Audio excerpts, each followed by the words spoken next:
20 years ago today, people got dressed as Master Chief from Halo and walked right into some of the biggest Hollywood studios carrying a sealed document that contained a Halo screenplay and a list of terms. The studio executives were only given a couple of hours to read the script and decide if they wanted to make the Halo movie. Microsoft had pulled this stunt to try and start a bidding war between the studios, and after all that, how did we never get a Halo movie?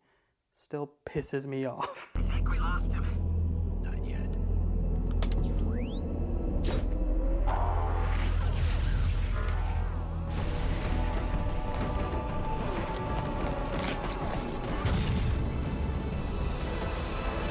With recent success, it may seem obvious for Hollywood to adapt video games. We've had Sonic the Hedgehog, Super Mario Bros., and the Minecraft movie, and The Last of Us and Fallout TV series. The Hollywood we've come to know is an industry that's obsessed with IP. But things weren't always this way. Not only has Hollywood become more dependent on IP, but they've also become much more open to video games as source material. One of the earliest video game adaptations was 1993's Super Mario Bros., which was considered to be a critical and commercial failure.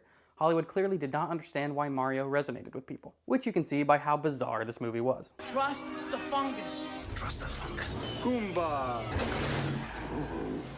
And this was pretty much the case for the next 20 years or more of video game adaptations. There were some exceptions, like the Resident Evil franchise. Critics didn't like it, but they made enough money to make 6 movies. But I don't think there was a true big hit video game movie in terms of reception and box office until Sonic, which is kind of hilarious because it started with the whole ugly Sonic disaster. Come on. The point is, until recently, the consensus on video game movies was negative, either from a critical standpoint or a financial one, or both. Hollywood seemed to think video game adaptations weren't worth serious consideration. But around 2005, a Hollywood insider convinced Microsoft to take the first step themselves.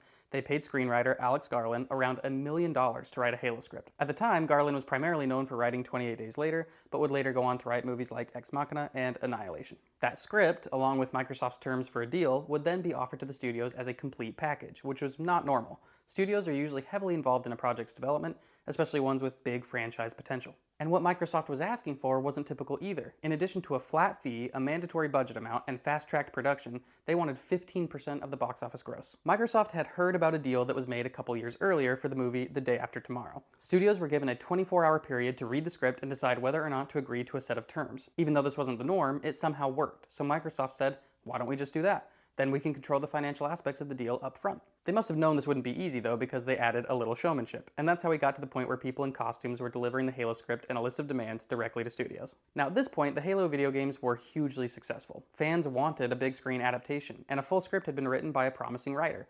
But almost every studio passed on the deal immediately. Why? For the most part, because Microsoft's terms were simply too much. But there was also a little bit more to it. One of the agents that helped come up with this whole stunt later said, "What the games industry doesn't understand is that this town is all about lunch." What he meant is that even though the studios compete with each other, the people working for the studios have relationships with each other.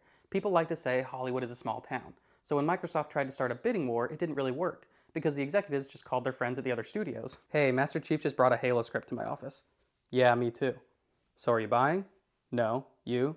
"No." "Okay, love you, bye." So most studios passed, but there were 2 that showed some interest, Universal and 20th Century Fox. But even here, Microsoft had the same issue. The studios called each other and decided to team up. We're the only 2 studios left. Let's partner up and make a counteroffer. So Microsoft lost all of its leverage and had to walk back on some of their demands. But a deal still moved forward with Universal and Fox in partnership with Microsoft. Peter Jackson, who had just come off directing the Lord of the Rings trilogy, signed on as a producer. At one point, Guillermo del Toro was going to direct. In the meantime, other screenwriters worked on the script, including D.B. Weiss, who would go on to write the Game of Thrones series. After del Toro dropped out, Neil Blomkamp was hired to direct. At the time, he was relatively unknown, but gained some recognition by making a series of short films to promote Halo 3.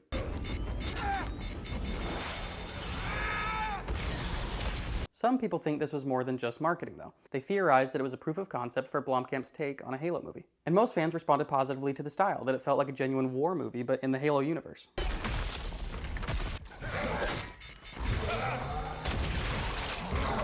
Unfortunately, Blomkamp would not get to make his Halo movie, but ended up recycling some of his ideas into District 9, which is a great sci-fi movie if you haven't seen it. The movie fell apart because Fox dropped out of the partnership, leaving Universal to try and renegotiate the deal, which didn't work, so it was canceled. Around 2013, the Halo adaptation was revived again when it was announced that Steven Spielberg would be producing an official TV series. The project spent years in development hell, but finally resulted in the Paramount Plus series that released almost 10 years later in 2022. The show had a pretty mixed reception, and the biggest complaint was that the plot deviated drastically from the game's story. Which brings me back to Alex Garland. In an interview years after he'd written the Halo script, he said that he was basically asked to adapt the first Halo game as directly as possible. He said, "On something like Halo, I'm a writer for hire. They have a thing they want to do, I'm not bringing anything to the party. They're saying we would like you to do this, and I'm trying to do it as well as I can." It seems to me like he performed an assignment and maybe wasn't all that passionate about the script, but what he said next is the really interesting part. Video games don't need film adaptations.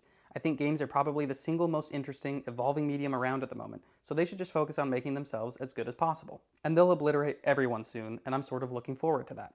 That was in 2012, and this is the current list of video game adaptations that are set to be released or are at least in development. Some of these may never see the light of day, but Hollywood is obviously investing in a huge way in video game adaptations. In fact, one of the most recent announcements is that Garland himself will be working on the Elden Ring movie for A24.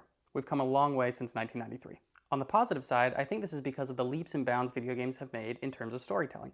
Video games have put forth some of the best narratives, period. Not just good for a video game, but phenomenal stories that function in ways movies and TV can't. Hollywood is finally coming around to the idea that they could take some inspiration from the medium they used to look down on. On the negative side, the clear signal is also that Hollywood is simply more interested than ever before in valuable IP. They seem more and more willing to throw money at a project they may not even understand if they think it'll help them make money because it already has a fan base. And if you've been watching the show The Studio, you kind of know what we're talking about. Kool-Aid. There's two sides to this coin, so what do you think? Is Hollywood wise to adapt video games, or should they leave them alone and make their own stuff? Let me know what you think. Oh, that's weird to do it with this hand. Just keep it on the same one.